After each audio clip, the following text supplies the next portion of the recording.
ආයුබෝවන්. අද අපි අබරල වෘන්තවල ජල විභවය නිර්ණය කිරීමේ පරීක්ෂණය කරමු. දැන් මේ ප්‍රායෝගික පරීක්ෂණය සඳහා අපිට අවශ්‍ය වෙනවා ඒකාකාර විස්කම්භයකින් යුත් සහ සමාන දිගකින් යුත් අබරල වෘන්ත. එතකොට මේ අබරල වෘන්තයක් අපි ගත්තොත් ඒක අපිට කොටස් 4කට අරය දිගේ කපන්න වෙනවා. ඒ සඳහා අපිට අවශ්‍ය වෙන ඉතාමත් තියුණු සැතක්, ඒ වගේම මේ දිග මැන ගැනීම සඳහා කෝදුවක්, ඊළඟට හබර වෘන්ත අපි සාදා ගන්නා ලද සුක්‍රෝස් ද්‍රාවණ වලට යොමු කිරීම සඳහා දැහි අණුවක්.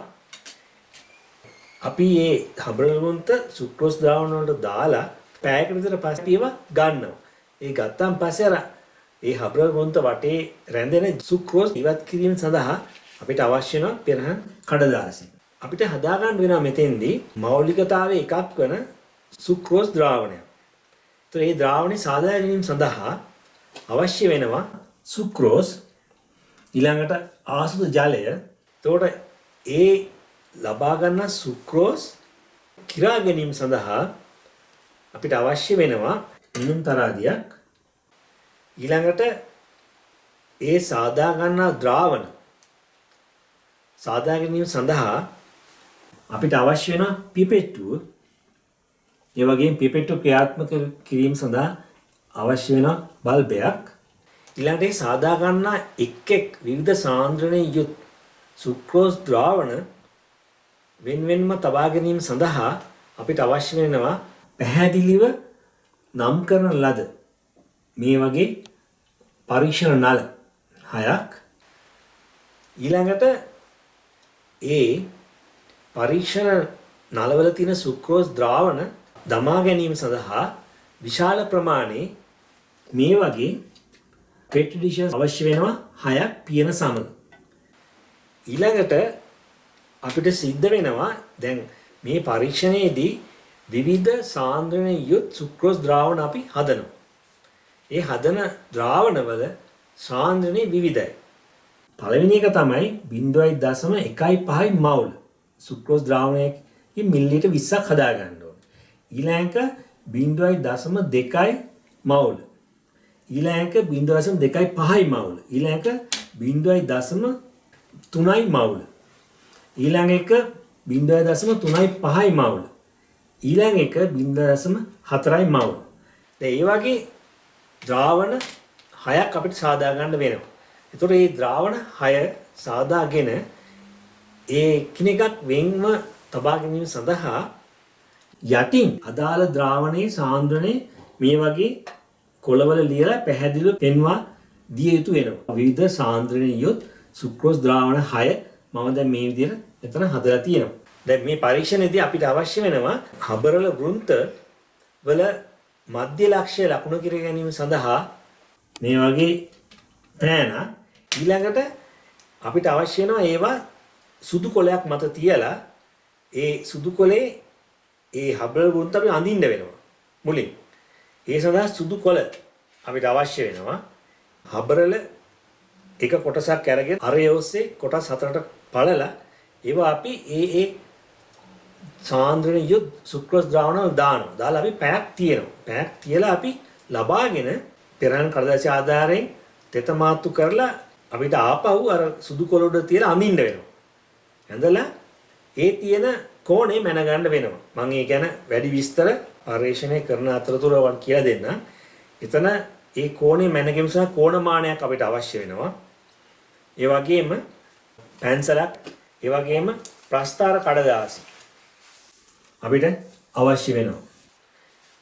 අවසාන වශයෙන් මම මතක් කරන්න ඕනේ මේ පරීක්ෂණයේදී අපේ ආරක්ෂාව සඳහා ඕගොල්ලන්ට භාවිත කරන්න වෙනවා මේ වගේ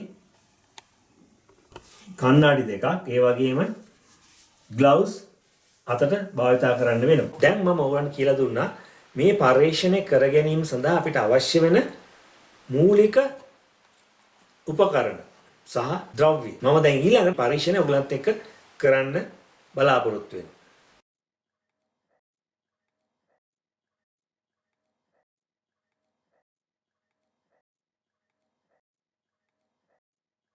දැන් අපි ප්‍රායෝගිකව පටන් ගමු. දැන් මෙතෙන්දී අපි ඉස්සලාම් කරන්නේ මේ කෝදු ආධාරයෙන් මේ සෙන්ටිමීටර් 6ක් දිගට අරගෙන ඇති හබ්ලර් වුන්තේ මධ්‍ය ලක්ෂ්‍ය සලකුණු කරගන්නවා. මේ වගේ.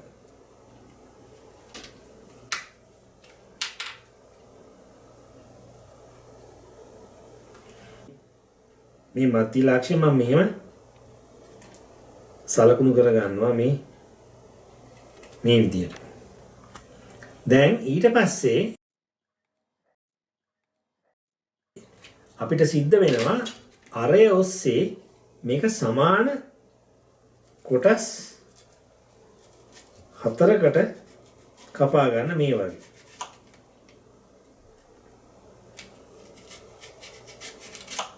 මෙහෙම.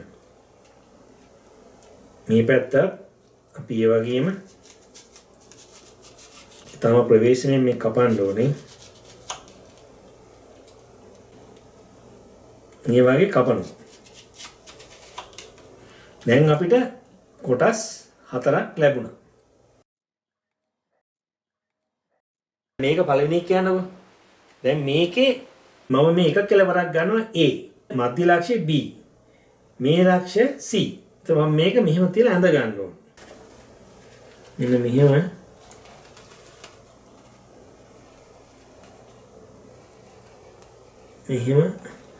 ඇඳ ගන්න වෙනවා.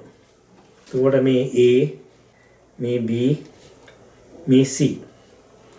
ඊට පස්සේ කෝණමානය ආධාරයෙන් මේ කෝණය මැන ගන්න වෙනවා.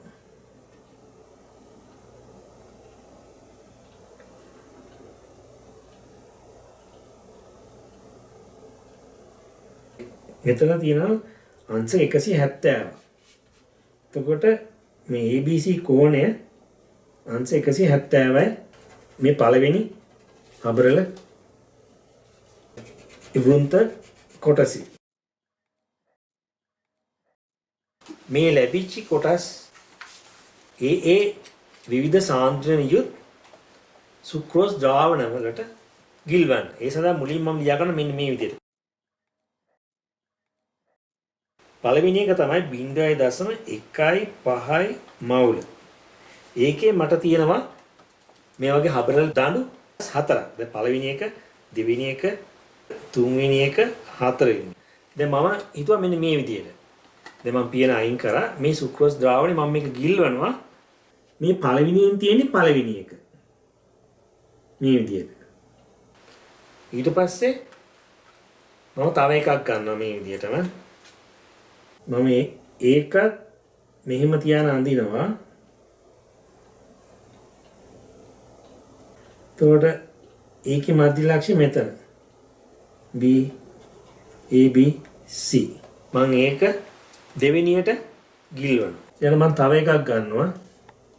තුන්වෙනි එක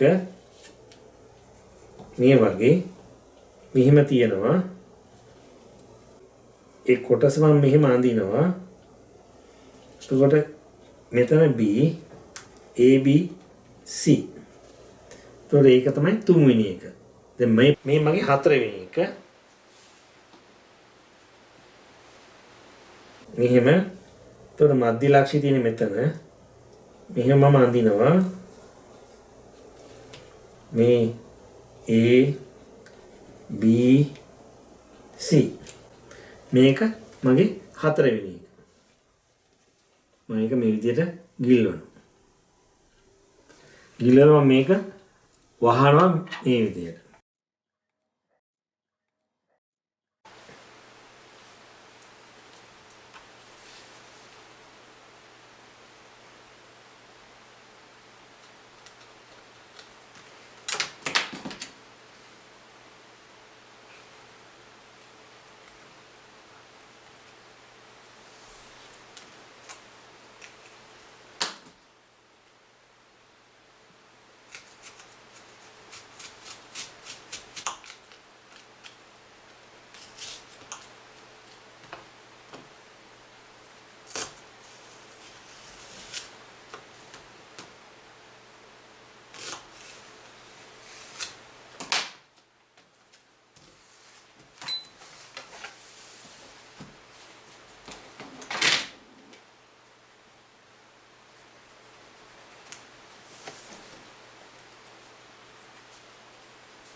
මේ විදියට මේ ඉතුරු හබල් වෘන්ත කොටසුත් හතරට කපලා මේ විවිධ සාන්ද්‍රණ යුත් සුක්‍රෝස් ද්‍රාවණවල ගිල්වන.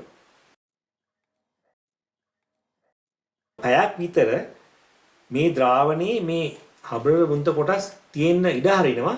ඒවා ආශ්‍රිතික සමතුලිතතාවයට පත්වන තුරු. ඒවා ආශ්‍රිතික සමතුලිතතාවයට පත් වුණාන් පස්සේ මම මේවා නැවත අරගෙන මේ පෙරහන් කඩදාසි වලින් ඒ අමතරව වටේ තියෙන සුක්‍රෝස් බිඳු අයින් කරලා නැවත අර ABC කෝණය මම මනිනවා. අපි ඒක පස්සේ කරමු. පැයක කාලෙකින් පස්සේ දැන් මම ආපහු ඒවා ඒ පියන් ඇරලා මේ විදිහට ඕගොල්ලන්ට පේන්න දැන් තියලා තියෙනවා. ඕගොල්ලන්ගේ ප්‍රායෝගික පොතේ සඳහන් වෙලා තියෙනවා පැයකට පමණ පසු හබල් වෘන්ත සෛලවල සෛලප්ලාස්මේ සහ ඒ බාහිරින් ඒවා ගිල්වා තිබු සුක්‍රෝස් ද්‍රාවණයේ ආශ්‍රිතික සමතුලිතතාවය සමාන වෙනවා කියලා. ඉතින් දැන් පැයකට පස්සේ මම අරගෙන මම නැවතත් ඒ සෑම එකකම පිළිවෙලට දැන් පෙන්වන වක්‍රතාවය මම මනින්න යනවා. දැන් මේ සෑම එකක් මම මෙතන අඩංගු කරලා තියෙන්නේ පිළිවෙලට. කියන්නේ මේ තමයි පළවෙනි එක. මේ දෙවෙනි එක. තුන්වෙනි එක, හතරවෙනි එක. මේ පළවෙනි එක, දෙවෙනි එක, තුන්වෙනි එක, හතරවෙනි එක. මම මේ විදිහට තමයි මේ සටහනේ ඇඳගෙන තියෙන්නේ. ඒ නිසා මට පැටලීමක් සිද්ධ වෙන්නේ නැහැ. මම දැන් කරන්න යන්නේ පළවෙනි සුක්‍රෝස් ද්‍රාවණයේ තියෙන පළවෙනි හබල් වෘන්ත කොටස අරගෙන මේ වගේ එහි බාහිරෙන් තියෙන සුක්‍රෝස් ද්‍රාවණය බිඳු ටික අයින් කරනවා. ඒ තෙත මාතු කරනවා මේ විදිහට. තෙත මාතු කරලා මම තෙත මාතු කරා දැන් මුලින්ම මම මේක ඇඳගත්තා. කොහොමද? මේ කෙලවර A, මැද B, මෙතන C. එතකොට මෙතන මම ආරම්භ වක්‍රතාවේ මම මුලින් මේ සුදු කොලයක් මත තියලා ඇඳගත්තා. ඒක තමයි මේ තියෙන්නේ. නමුත් මේ දැන් පැයකට පස්සේ මේ හබරල වෘන්ත කොටසේ දැන් මම ආපහු කරන්නේ මේ තවත් කොලයක් අරගෙන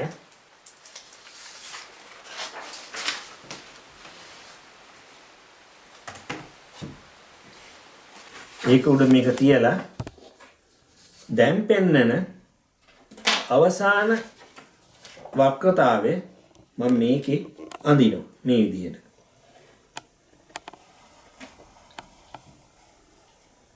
දැන් මෙතන තමයි B කියන ලක්ෂ්‍ය තිබ්බේ. ඒතකොට A B C මේ ද්‍රාවණි සාන්ද්‍රණය 0.15 මව්. මම මෙතන ලියනවා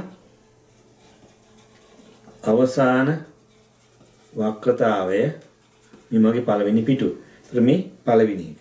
ඒතර මේකේ මම A1 ඊට පස්සේ මම තව එකක් ගන්නවා මේ විදිහට.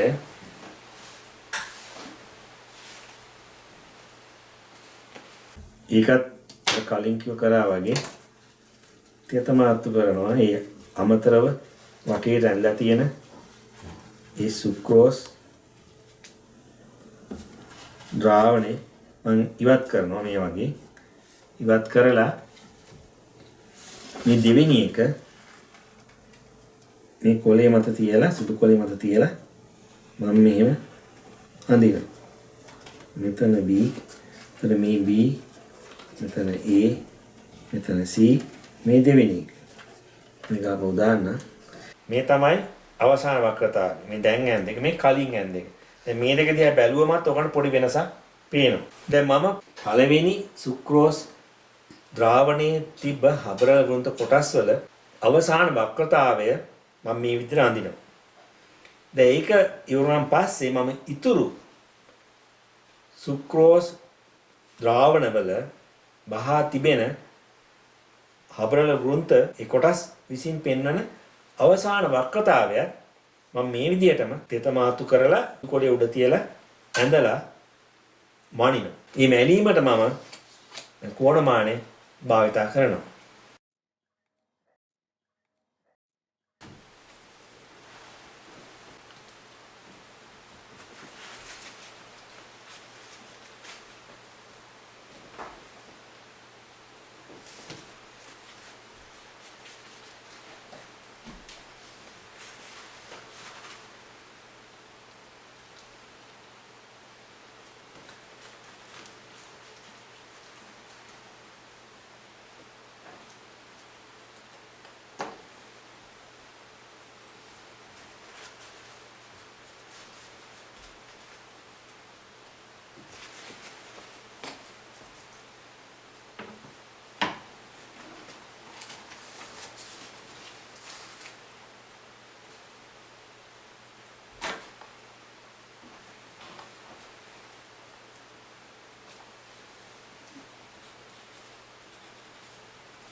ඕනෑම හබරල වෘන්ත කොටසක් අපි ගත්තොත් අපි තු මේක කියලා.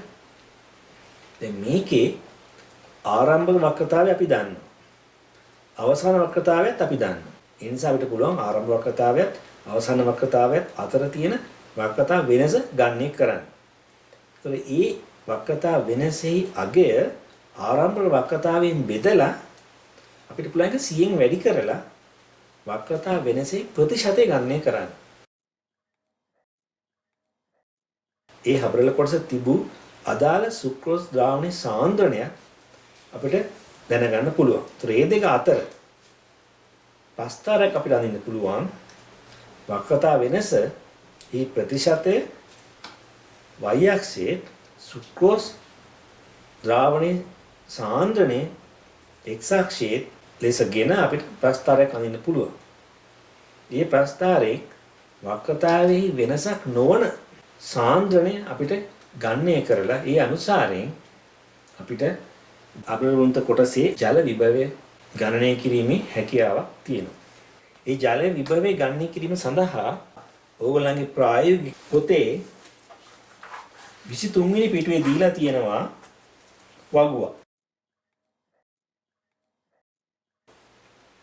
ඒ වගුව අනුසාරයෙන් අර වක්‍රතා වෙනසක් සිදු නොවූ හබරල වෘන්ත කොටස් අඩංගු තිබූ සුක්‍රෝස් ද්‍රාවණයේ සාන්ද්‍රණයට අදාළ ජල විභවය ගණනය කිරීමේ හැකියාවක් අපිට මේ දක්නට ලැබෙන වගුව ආධාරයෙන් කරන්න පුළුවන්.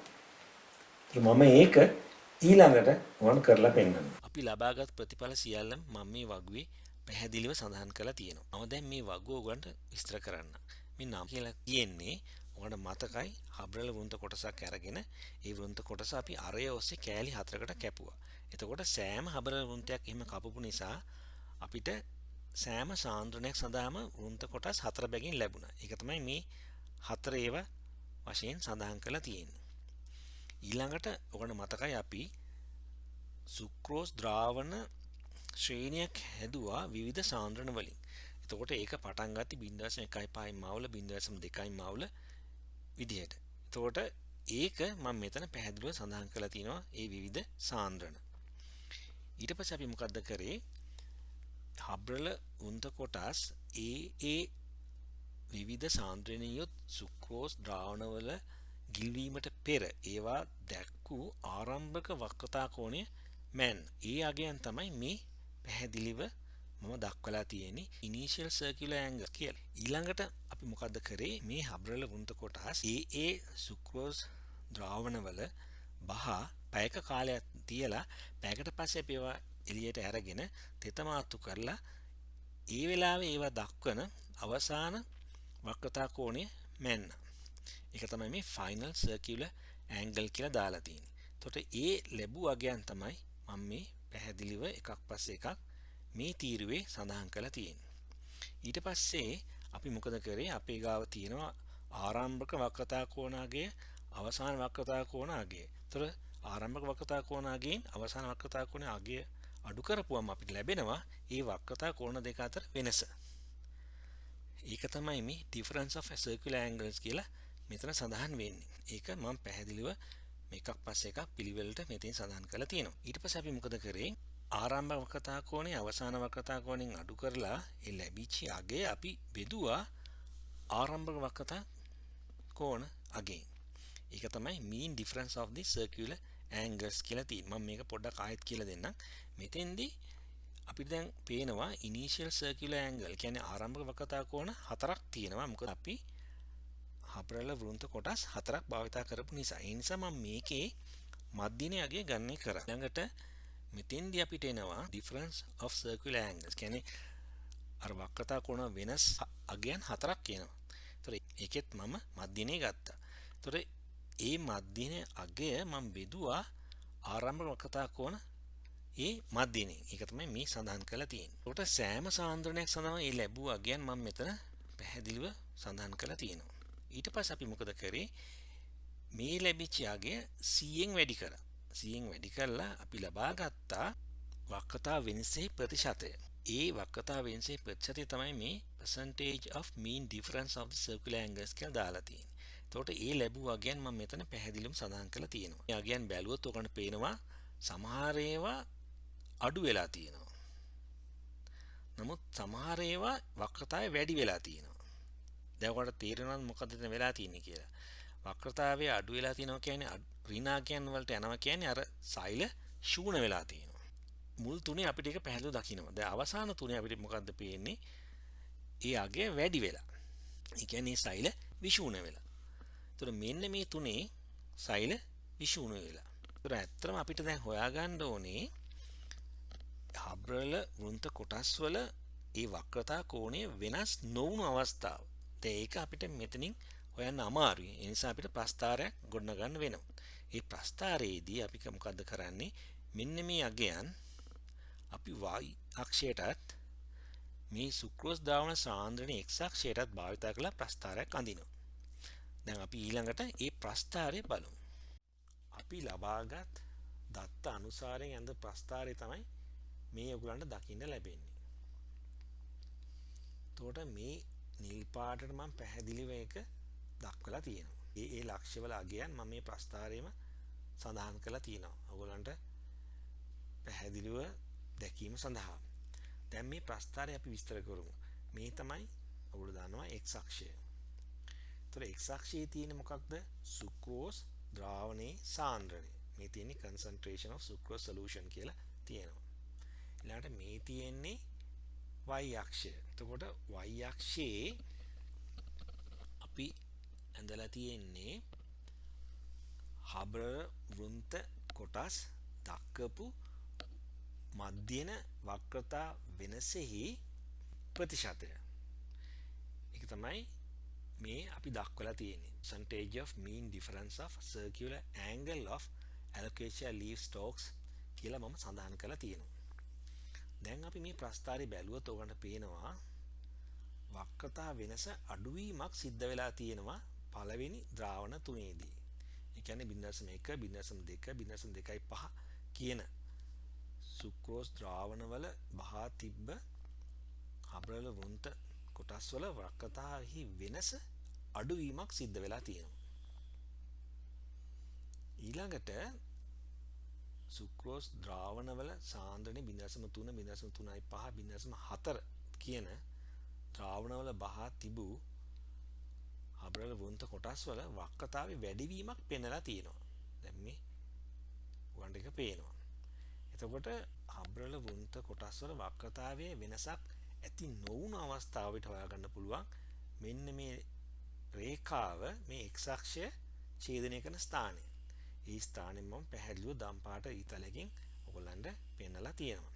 ඒ අවස්ථාවට අදාළ සුක්‍රෝස් ද්‍රාවණයේ සාන්ද්‍රණය ඕන මේ ප්‍රස්ථාරය අනුසාරයෙන් බැලුවොත් පේනවා 0.28යි මවුල කියලා. ඒතර මෞලිකතාවයේ 0.28ක සාන්ද්‍රණයක් තියෙන ද්‍රාවණයක තමයි හබ්‍රල පත්‍ර වෘන්තවල වක්‍රතා කෝණී වෙනසක් සිදු වෙන්නේ නැත්තේ. දැන් අපිට ඕනේ මෙන්න මේ ද්‍රාවණයේ සාන්ද්‍රණය. ඒ සාන්ද්‍රණය අනුසාරයෙන් අපිට පුළුවන් සුක්‍රෝස් ද්‍රාවණයේ ද්‍රාව්‍ය විභවය හොයාගන්න. ඒක තමයි අපි මේ ප්‍රස්ථාරයෙන් බලාපොරොත්තු වෙන්නේ. දැන් අපි ඒක මෙතන දී දැනගත්තා. දැන් ඊට පස්සේ අපිට කරන්න සිද්ධ වෙනවා මොකක්ද? මේ ලැබිච්ච මේ අගයේ අනුසාරයෙන් හබ්‍රල පත්‍ර වෘන්තවල ජල විභවය නිර්ණය කරන්න. તો ඒ නිර්ණය කරන්න අපිට ඔයගොල්ලන්ගේ ප්‍රායෝගික පොතේ 23 වෙනි පිටුවේ සඳහන් වන වගුව භාවිතා කරන්න සිද්ධ වෙනවා. දැන් අපි ඒ අවස්ථාවට යමු. අපි ඇඳපු ප්‍රස්ථාරයෙන් අපිට ලැබුණා හබ්‍රල වෘන්ත කොටස්වල වක්‍රතාවේ වෙනස් නොවන අවස්ථාවේ ඒවා තිබෙන සුක්‍රෝස් ද්‍රාවණයේ සාන්ද්‍රණය. ඒතර ඒ සාන්ද්‍රණය තමයි 0.28 මෞලිකතාවයක් තියෙන සුක්‍රෝස් ද්‍රාවණය. නමුත් ඔයගොල්ලන්ගේ ප්‍රායෝගික පොතේ දීලා තියෙන මේ වගුවේ ඒ අගය සඳහන් වෙලා නැහැ. ඒතර ඒකේ තියෙන්නේ සාන්ද්‍රණයේ වෙනස් වීම 0.5ට. එතකොට මේ අගය මෙතන තියෙන්නේ 0.25ත් 0.3ත් අතරේ. සුක්‍රෝස් සාන්ද්‍රණ වලට අදාළ සුක්‍රෝස් ද්‍රාවණයේ ද්‍රාව්‍ය විභවය මෙතන පැහැදිලිව දක්වලා තියෙනවා. දැන් 0.25ක් මෞලිකතාවයේ තියෙන සුක්‍රෝස් ද්‍රාවණයේ ද්‍රාව්‍ය විභවයේ ඍණ 660 කිලෝ පැස්කල්. මෙතන තියෙනවා කිලෝ පැස්කල් කියලා ඒකකය. ඊළඟට 0.3ක මෞලිකතාවයක් තියෙන සුක්‍රෝස් ද්‍රාවණයේ ද්‍රාව්‍ය විභවයේ ඍණ 820යි කිලෝ පැස්කල්. මම ඒක පැහැදිලිව මෙතන විශාල කරලා පෙන්නලා තියෙනවා. එතකොට දැන් අපිට හිතන්න වෙනවා 0.28 මෞලිකතාවයක් තියෙන සුක්‍රෝස් ද්‍රාවණයක තිබෙන හබරල වෘන්ත කොටස් වල වක්‍රතාවය වෙනස් වෙන්නේ නැහැ. ඒ කියන්නේ ඒ සාන්ද්‍රණයේ යුත් සුක්‍රෝස් ද්‍රාවණයේ ද්‍රාව්‍ය විභවය සමාන වෙනවා හබරල වෘන්ත කොටස් වල තියෙන ආශ්‍රිතික විභවයට.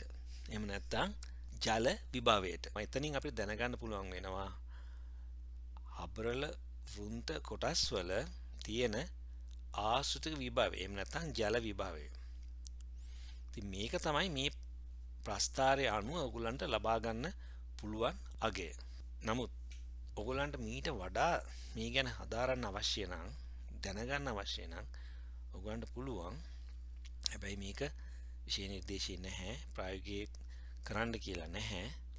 මම කියලා දෙන්නම්. ඔයගලන්ට හිතන්න ඕනේ නම් තව දුරටත් මේ ගැන වැඩ කරන්න ඕනේ නම් ඔයගලන්ට පුළුවන් මේ තියෙන අගයන් තියෙනවනේ. අපි හිතමු මෙන්න මෙතන විතර වෙනකන් මේ අගයන් x අක්ෂයටත් මේ තියෙන අගයන් y අක්ෂයටත් යොදාගෙන තවත් ප්‍රස්ථාරයක් අඳින්න. ඒ ප්‍රස්ථාරයෙන් ඔයගන් හොයාගන්න පුළුවන් වෙනවා මෙන්න මේ සාන්ද්‍රණයට අදාළ සුක්‍රෝස් වල ද්‍රාව්‍ය විභවය. ඒක හුඟකට මේ දෙක අතර තියෙයි. එතකොට ඒක හොයාගත්තන් පස්සේ ඔයගන්ට පුළුවන් ඉන්නේ යගේ තමයි මේ අවස්ථාවේදී හබරල ප්‍රාන්ත වෘන්තවල ආශ්‍රිත විභවය. එහෙම නැත්නම් ජල විභවය. නමුත් මම ආයෙත් කියනවා ඒ කොටස කරන්න කියලා විශේෂ නිර්දේශයවත් ප්‍රායෝගික පොතේවත් කියලා නැහැ. මම කියලා දුන්නේ අමතර දෙයක්. ඔයගොල්ලන්ගේ විභාගෙදි මේ වගේ ප්‍රශ්නයක් ආවොත් ඔයගොල්ලන්ට මේ වගේ අවස්ථාවකට මුහුණ දුන්නොත් වන් කියන්න සිද්ධ වෙනවා ඒ හබරල පත්‍ර වෘන්තවල ජල විභවය ඍණ 680ත් ඍණ 820ත් අතර ප්‍රමාණයක තමයි තියෙන්නේ කියලා ඔයගොල්ලන්ට ලියන්න වෙනවා. ඔයගොල්ලන්ට මතකයි අපි අර්ථාපල ආකන්ද තීරු වල මේ පරීක්ෂණය කරා. එතකොට අපිට පැහැදිලිවම අගයන් ලැබුණා. නමුත් මෙතෙන්දී එහෙම වෙන්නේ නැහැ. දැන් මේක තමයි සාමාන්‍ය පරීක්ෂණවලදී ඒ තියෙන අගයන් ඒ විදිහටම අපිට ලැබෙන්නේ නැහැ. පොඩි වෙනස්කම් වෙනවා.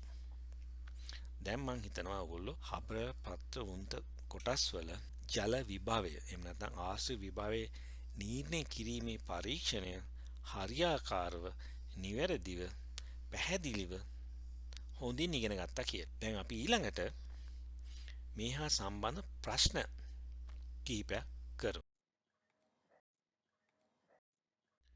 අපි දැන් කරපු ප්‍රායෝගිකයට අදාළ පෙරහුරු ප්‍රශ්නයක් සාකච්ඡා කරමු. දැන් මම මේ ප්‍රශ්නේ හදලා තියෙන්නේ ව්‍යුහගත රචනා ප්‍රශ්නයක ස්වරූපයට. ඒ කියන්නේ මේ ප්‍රශ්නේ කොටස් තුනක් තියෙනවා. පළවෙනි කොටසින් අහන්නේ අර්ථාපලාකන්ද තීරුවල දිග වෙනස් වීම මැනීම වෙනුවට අපහට අර්ථාපලාකන්ද තීරු භාවිතා කර එකී පටකවල ඇති සෛලවල ජල විභවයේ මැනීමට යොදාගත හැකි වෙනත් සාධකයක් සඳහන් කරන්න. ඒකේ දෙවෙනි කොටසින් අහන්නේ ඔබ නම් කළ සාධකයේ භාවිතා කර අර්ථාපලාකන්ද තීරුවල පටකවල ඇති සෛලවල ජල විභවයේ මනින්නේ කෙලෙසකදයි පියවරෙන් පියවර අනුපිළිවෙලින් සඳහන් කරන්න. මේ ප්‍රශ්නේ තුන්වෙනි කොටසින් අහන්නේ මේදී ඔබ වඩාත් සැලකිලිමත් විය යුතු සාධක මොනවාදයි සඳහන් කරන්න. දැන් මේ වගේ ප්‍රශ්නයක් ඔයගොල්ලන්ට විභාගෙට ආවොත් කොහොමද අපි මේකට පිළිතුරු දෙන්නේ කියලා බලමු. දැන් ඔයගොල්ලෝ දන්නවා අපි මීට කලින් ප්‍රායෝගිකව කරේ අර්ථාපලාකන්ද තීරුවල දිග වෙනස් වීම මැනීම තුලින් තමයි එම අර්ථාපල් පටක තීරුවල සෛලවල ජල විභවය නිර්ණය කරේ. නමුත් දැන් මෙතෙන්දී අහනවා දිග වෙනස් වීම නැතුව වෙන මොනවද අපිට පාවිච්චි කරන්න පුළුවන් කියලා. අපිට පුළුවන් මෙතෙන්දී අර්ථාපලාකන්ද තීරුවල දිග වෙනස් වීම වෙනුවට බර වෙනස් වීම භාවිතා කරන්න. මේ වගේ ප්‍රශ්නයක් අපිට ආවොත් අපි කොහොමද ඒ වගේ ප්‍රශ්නයකට පිළිතුරු සපයන්නේ කියලා. දැන් ඉස්සලාම අපිට හදාගන්න වෙනවා ඔයගොල්ලෝ දන්නවා මෞලිකතාවය එකක් වෙන සුක්‍රෝස් ද්‍රාවණයක්. ඒතකොට ඒ ද්‍රාවණය භාවිතා කරලා අපිට පුළුවන් මෞලිකතාවයේ 1.5ක් මෞලිකතාවයේ 0.2ක් මෞලිකතාවයේ 2.5ක් මෞලිකතාවයේ 3ක් මෞලිකතාවයේ 3.5ක් සහ මෞලිකතාවයේ 4ක් වන සුක්‍රෝස් ද්‍රාවණ ශ්‍රේණියක් හදාගන්න. ඒතකොට ඒක තමයි පළවෙනි පියවර. ඔයගොල්ලන්ට මෙහිම ප්‍රශ්නයක් දීලා තිබ්බොත් අවශ්‍ය සෑම දෙයක්ම ඔයගොල්ලන්ට ලැබෙනවා කියලා හිතන්න ඕන. මේක කොහෙවත් කියලා නැහැ සුක්‍රෝස් ද්‍රාවණයක් ගැන, මේක කොහෙවත් කියලා නැහැ පෙට්‍රිඩීසි ගැන. මේ හැම දෙයක්ම ඔයගොල්ලන්ට තියෙනවා කියලා හිතලා තමයි ඔයගොල්ලෝ මේ ප්‍රශ්නෙට පිළිතුරු සපයන්න වෙන්නේ. ඒතර ඒ දැනුම ඔයගොල්ලෝ මේ වෙනකොට ලබාගෙන තියෙන්නේ. හින්දා ඒක ප්‍රශ්නයක් වෙන්නේ නැහැ. ඊට පස්සේ දැන් මේකේ බරනේ බලන්නේ. ඒ නිසා අපිට පෙට්‍රිඩීසි පාවිච්චි කරන්නත් පුළුවන්. එහෙම නැත්නම් පරීක්ෂණ නල පාවිච්චි කරන්නත් පුළුවන්. ඒතර පරීක්ෂණ නල පාවිච්චි කරනවා නම් ඉතාමත්ම ලේසි මෙතෙන්දී. හැබැයි ඒකේ ප්‍රශ්නයක් නැහැ. අවශ්‍ය නම් පෙට්‍රිඩීසි පාවිච්චි කරන්නත් පුළුවන්. ඉස්ලාම් කරන්න තියෙන්නේ ඔයගොල්ලෝ පෙට්‍රිඩීසි පාවිච්චි කරනවා නම් පෙට්‍රිඩීසි යටට පැහැදිලිව ලියන්න ඕනේ ඒ සුක්‍රෝස් ද්‍රාවණවල සාන්ද්‍රණය ලියලා යටින් දාන්න ඕනේ. එහෙම නැත්නම් ඔයගොල්ලෝ පරීක්ෂණ නල භාවිතා කරනවා නම් ඒ පරීක්ෂණ නල පැහැදිලිව ලේබල් කරන්න වෙනවා. 0.1යි මවුල 0.2යි මවුල අන්න ඒ විදිහට. ඒක තමයි දෙවෙනි පියවර. ඊට පස්සේ අපි කරන්නේ අර්ථාපල් ආකන්දයක් අරගෙන අපිට පුළුවන් කෝක් බෝරයක් භාවිතා කරා නම් කෙලින්ම කෝක් බෝරක මගින් අර අර්ථාපල් සිලින්ඩර් ආකාර විදියට කපා ගන්න පුළුවන්. එහෙම කපා ගත්තොත් මුලින් ඒ අර්ථාපල් සිලින්ඩර් ලබාගෙන ඊට පස්සේ ඒක සමාන දිග කොටස් අවම වශයෙන් 12ක් කපා ගන්න වෙනවා ඔයගොල්ලන්ට. එහෙම නැත්නම් ඔයගොල්ලෝ පීයක් භාවිතා කරලා ත්‍රිකෝණාශ්‍රාකාර කොටස් කපනවා නම් ඒත් කොටස් 12ක් කපා ගන්න වෙනවා. මොකද අපි කලින් පරීක්ෂණය පාවිච්චි කරේ සෑම සාන්ද්‍රණයක් සඳහාම දෙක බැගින්. ඒතකොට සමාන දිගින් තියෙන්න ඕනේ. ඒක තමයි ඕගොල්ලන්ගේ තුන්වෙනි පියවර. ඊට පස්සේ හතරවෙනි පියවරෙන් කරන්නේ ඒවා ඒ අදාළ සුක්‍රෝස් ද්‍රාවණවල බහලන්න කලින් ඕගොල්ලන්ට සිද්ධ වෙනවා ඒක හොඳට තෙත මාත්තු කරන්න. අතර ජලය අර්ථාපලාකඳ තීරුවල තියෙනවා නම් ඒවා අනිවාර්යයෙන්ම ඉවත් කරන්න සිද්ධ වෙනවා. ඒතර ඒ සඳහා ඕගොල්ලන්ට පෙරහන් කඩදාසි භාවිතා කරලා තාමත්ම හොඳින් ඒ ජලය අයින් කරන්න වෙනවා. අයින් කරලා ඒකේ බර මනින්න ඕනේ. ඒක තමයි ඊළඟ පියවර. ඊට පස්සේ අපි මොකද කරන්නේ? ඒවා එක සාන්ද්‍රණයකට දෙක බැගින් අර්ථාපල ආකන්ද තීරු එකතු කරනවා. එකතු කරලා අපි පැයක කාලයක් තියෙනවා. පැයකට පස්සේ අපි ඒවා ආපහු අරගෙන ආයෙත් ඊ타ත්ම හොඳින් ඒ වගේ තියෙන ජලය පෙරහන් කඩදාසිය ආධාරයෙන් ඉවත් කරන්න ඕන. ඉවත් කරලා අපි ආපහු බර මනිනවා. ඒක තමයි ඊළඟ පියවර. ඊට පස්සේ අපි මොකද කරන්නේ? අපි දන්නවා මේ බරෙහි වෙනස ගණනය කිරීමට අවශ්‍යයි කියලා. ඒතකොට මොකද අපි ආරම්භක බර දන්නවා, අවසාන බර දන්නවා. ආරම්භක බරෙන් අවසාන බර අඩු කරපුවම අපිට බරෙහි වෙනස එනවා අර්ථාපල ආකන්ද තීරුවල. දැන් ඒතකොට තීරු දෙකක් භාවිතා කරා නම් ඕගලන්ට මධ්‍යම අගය ගන්න වෙනවා. ඊට පස්සේ ඒ අගය අපිට බෙදන්න වෙනවා ආරම්භක අර්ථාපල ආකන්ද තීරුවල මධ්‍යම අගය. මොකද හේතුව අපි සෑම සුක්‍රෝස් සාන්ද්‍රණයක් සඳහාම ආකන්ද තීරු දෙකක් එකතු කරපු නිසා. ඊට පස්සේ ඒ ලැබෙන අගේ 100න් වැඩි කරලා ප්‍රතිශතයක් ගණනය කරන්න වෙනවා. ඒ සෑම සාන්ද්‍රණයක් සඳහාම. ඒක තමයි ඊළඟ පියවර. ඊට පස්සේ මොකක්ද අපි කරන්නේ?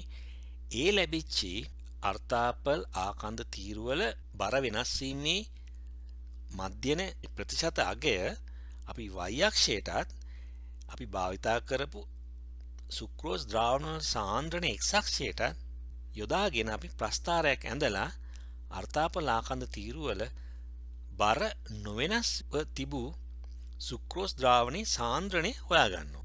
ඒක තමයි ඊළඟ පියවර. ඒතර ඒ සාන්ද්‍රණය සොයාගත්තාන් පස්සේ ඔයගොල්ලන්ගේ ප්‍රායෝගික පොතේ වගු ආධාරයෙන් අපිට පුළුවන් ඒ සාන්ද්‍රණයට අදාළ සුක්‍රෝස් ද්‍රාවණයේ ද්‍රාව්‍ය විභවය නිර්ණය කරන්න. ඒතකොට ඒක නිර්ණය කරාන් පස්සේ අපිට පුළුවන් ඒ අනුසාරයෙන් ඒ අර්ථාපල ආකන්ද තීරුවල ජල විභවය තීරණය කරන්න. කොහොමද අර අර්ථාපලාකන්ද තීරුවල දිග වෙනස් වුණේ නැහැ කියන්නේ ඒ අර්ථාපලාකන්ද තීරු තිබූ සුක්‍රෝස් ද්‍රාවණයේ ද්‍රාව්‍ය විභාවය සමාන වෙනවා අර්ථාපලාකන්ද තීරුවල ටකේ සෛලවල ජල විභාවයට. ඒතර ඒ නිසා අපිට ඒ අනුසාරයෙන් අර්ථාපලාකන්ද තීරුවල ජල විභාවය නිර්ණය කිරීමේ හැකියාවක් ලැබෙනවා. ඒක තමයි අවසාන පියවර. ඉතින් මේ පියවරවල ටික ඉතාමත්ම පැහැදිලිව පිළිවෙලින් එකක් පස්සේ එකක් ලියන්න ඕනේ. ඒක මාරු වුණොත් ඔයගලන්ට ලකුණු ලබා ගැනීමේ අපහසුතාවයකට පත් වෙනවා. දැන් අපි බලමු C. මෙහිදී ඔබ වඩාත් සැලකිලිමත් විය යුතු සාධක මොනවදයි සඳහන් කරන්න. මොනවද වඩාත්ම වැදගත් සාධක අපි මෙතෙන්දී සැලකිලිමත් විය යුත්තේ? මෙතෙන්දී වඩාත්ම සැලකිලිමත් විය යුතු සාධක තමයි එක බර මැනීමේදී අර අර්ථාපලාකන තීරණේ පිටතින් තියෙන ජලය. ඒක හොඳට තෙත මාත්තු කරලා අයින් කරන්න. මොකද ඒ ජලය බරක් එකතු කරනවා. ඒක අයින් කරන් පස්සේ සෑම අර්ථාපලාකන තීරුවකම අපි දන්නවා ජලය නැහැ කියලා. ඒතර ජලයේ බර එතෙන් එකතු වෙන්නේ නැහැ. මොකද ජලයේ බර වෙනස් වෙන්න ඉඩ තියෙන නිසා. අපි හරියට තෙත මාත්තු කරේ නැත්තම්. ඊළඟට ඒ අර්ථාපලාකන ලබා ගැනීමේ පිටත පොත්ත පැහැදිලිවම අයින් කරන්න ඕනේ. ඒ කොටස් තියෙන්න බෑ. මොකද ඒ කොටස් තිබ්බනම් ඒ අර්ථාපලාකන්ද තීරුවල සෛල ඒ සුක්‍රෝස් ද්‍රාවණයට නිරාවරණය වෙන්නේ නැහැ. මොකද ඒවා වැහිලා තියෙන අර පොත්තෙන්. අර්ථාපල ආකන්ද තීරු සුක්‍රෝස් ද්‍රාවණයට නිරාවරණය නොවීම නිසා එතන අර ආශ්‍රිතය හරියාකාරව සිද්ධ වෙන්නේ නැහැ. ඉතින් ඒක අපි වළක්වන්න ඕනේ. ඒක තමයි දෙවෙනි එක. අනික තමයි අර්ථාපල ආකන්ද තීරුවල දිග ප්‍රමාණය හැම එකේම එක හා සමාන වෙන්න ඕන. මේ පරීක්ෂණයේදී වඩාත්ම සැලකිය යුතු සාධක තමයි PA කියපු සාධක තුන. දැන් මම හිතනවා මේ පෙරහුරු ප්‍රශ්නයට ඉතාමත්ම නිවැරදි පිළිතුරක් දැන් ලැබුණා කියලා. ඉතින් මේ වගේ ප්‍රශ්න විභාගයේදී ඔයගොල්ලන් ලැබීමට ඉඩ තියෙනවා. ඉතින් අපි දැන් මේ හා සම්බන්ධ පරීක්ෂණ දෙකක් කරා. රොහියෝ අපිචාර්මීය සිවිවල ජල විභාවය නිර්ණය කිරීමේ පරීක්ෂණයක් මම කරලා තියෙනවා. මම මේක ළඟදීම ඔයගොල්ලන්ට අප්ලෝඩ් කරලා දෙන්න. නැවතත් මේ වගේම පරීක්ෂණයකින් අපි හමු වෙන තුරු ඔබට ජය. ආයුබෝවන්.